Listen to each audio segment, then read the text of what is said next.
My name is Dr. Murali Krishna. I am a practicing veterinarian. I am in the field from past 23 years. I am working for the Department of Animal Husbandry and I promote ethno-veterinary practice in my state of Karnataka. Here I will be telling about the treatment for mastitis in ethno practice, where we use aloe vera. Aloe vera is also known in Kannada as Lole Sara. Today I am going to explain you about mastitis. The case which is being referred here is a typical case of mastitis where there will be inflammation of the udder. So it causes because of infection in the udder, because due to non milking of the cow 100% fully in the morning, and usually the mastitis cow will have a pyrexia, that is increase in temperature.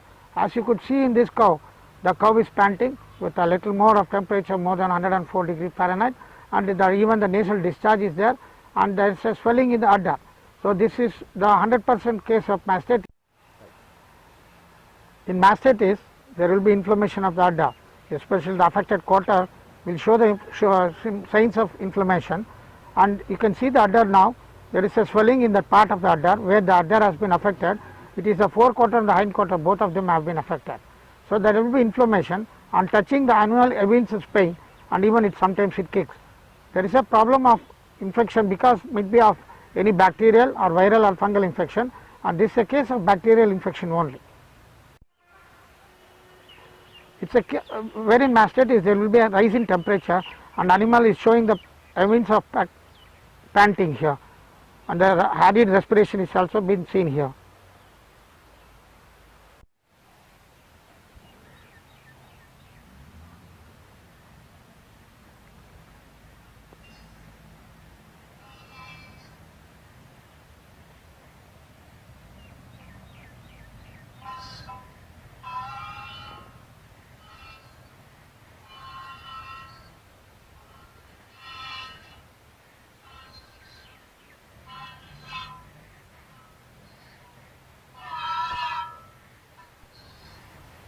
Here the main changes that which you are observing is there will be curdling of milk as you see now in this plate, and also there will be coloration of the milk.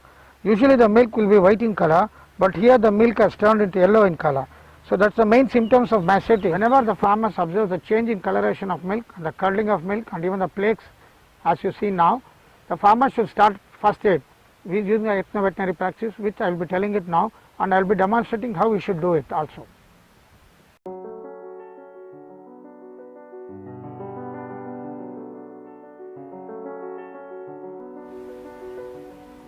This plant is called aloe vera. In Kannada it is called Lole Sara, and even in Kannada, sometime in some other parts of Karnataka they also called Olle Kattale in Kannada. So it's a plant where there is a gel inside. I'll show you the gel afterwards.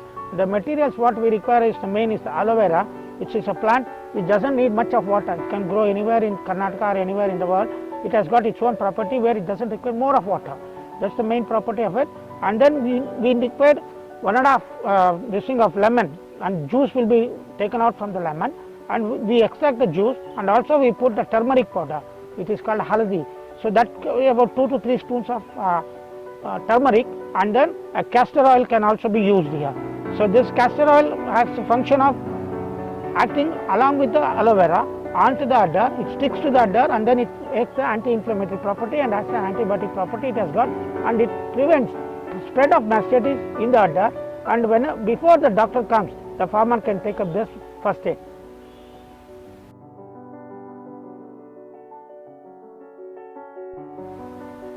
We have to slit the portion of aloe vera leaf, and then we have to take out the green coloration above that leaf as being shown now. So you could see a jelly inside. So this jelly has the property of antiseptic and antibiotic property, where it prevents the spread of mastitis, and the inflammation can also be subsidized. It's a local ethno-veterinary practice where the farmers in my area practice here. So this is a gel which you are seeing now, which I am taking it out.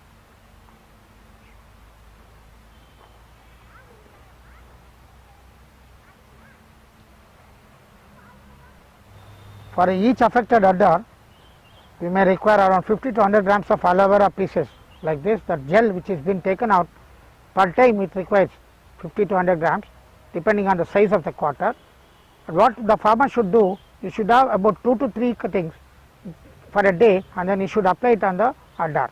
So this is the jelly which we are taken it out, and we will be adding 2 spoonful of turmeric, that is haldi,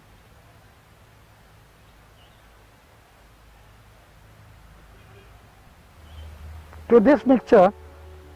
You should add the lemon juice. You should squeeze the lemon and take out the juice.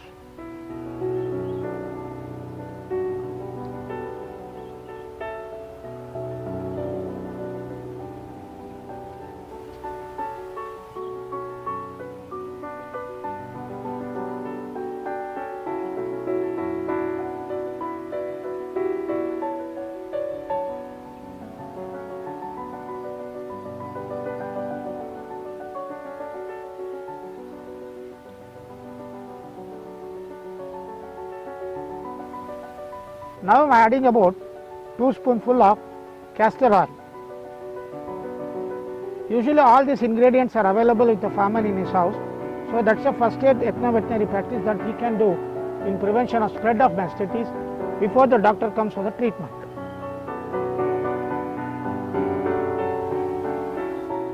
Now you should mix it so that the jelly, the turmeric, the castor oil and the lemon juice, everything will be mixed into the form of a paste. So this paste can be applied over the udder.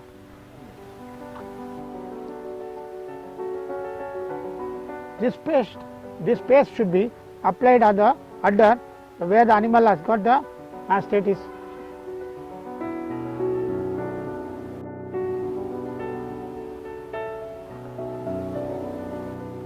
This is the affected udder, the quarter, where I am applying the paste which I prepared and which I have shown you, should be applied over the udder and light massages to be done. So that prevents the spread of mastitis in the udder and also works as an anti-inflammatory in the udder. So this is one of the ethno-veterinary practice where all the farmers in a village can practice this. So it should be applied like this, even on the teeth. A full quarter has to be applied. So this has to be continued for 2 to 3 times a day. So that prevents the spread of mastitis in the udder. As I have shown you now, this is the way that you should apply over the udder with the affected quarter.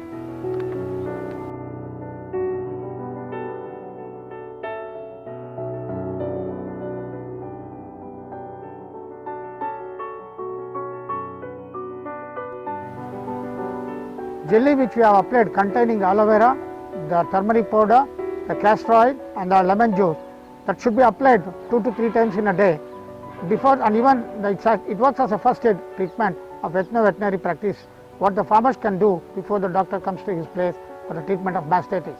The one thing the farmer should remember is that the affected quarter milk should not be let down onto the ground, and it should be collected in a bowl of steel bowl or any bowl containing, that should not spill over on the ground.